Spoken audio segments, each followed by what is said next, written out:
ॾिसी रहिया आहियो सिंध ग्रीन न्यूज़। मां आहियां गुलज़ार मंचालियो। ख़बरुनि जो सिलसिलो जारी आहे। हाणे ख़बरूं शामिल कंदासीं। सिटी खां रिपोर्ट करे राजा हुसैन सोलंकी भिरिया वेझो ॻोठ जलपाणी में वकील हथां कॉलेज जो प्रोफेसर सौट क़त्ल वारे मामले जो क़त्ल केस भिरिया थाणे ते दाख़िल केस क़त्ल केस जो मक़तूल जे वालिद डॉक्टर नूर मोहम्मद जलपाणी जी फरियाद ते दाख़िल कयो। जवाबदार गिरफ़्तार न थियो।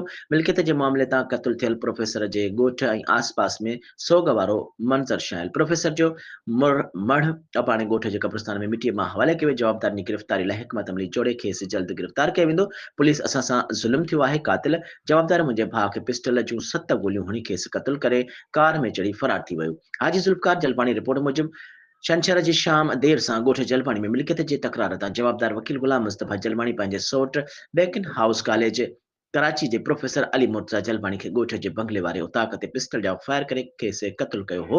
जंहिं बैदि मक़तूल प्रोफेसर अली मुर्तज़ा जलपाणी जी जनाज़ निमाज़ भिरिया भरिसां संदसि ॻोठ जलपाणी में अदा कई वई, जंहिंखे सवें आलिण अखियुनि सां मिटीअ मां हवाले कयो। ॿिए पासे भिरिया थाणे ते मक़तूल जे वालिद डॉक्टर नूर मोहम्मद जलपाणी जो फरियाद ते कलम 302 जी FIR दाख़िल कई वई आहे। केस में ॼाणायो वियो आहे त जवाबदार गुलाम मुस्तफ़ा जलपाणी मिल्कियत जे तकरार तां संदसि पुट खे ओताक ते पिस्टल जो फायर करे क़त्ल करे कार में चढ़ी फरार थी वियो। उन सिलसिले में मक़तूल प्रोफेसर जे नंढे भाउ हाजी ज़ुल्फ़कार अली जलपाणी चयो त जवाबदार मुंहिंजे भाउ जे जिस्म जे मुख़्तलिफ़ 7 जॻहियुनि ते पिस्टल जा फायर करे खेसि क़त्ल कयो आहे।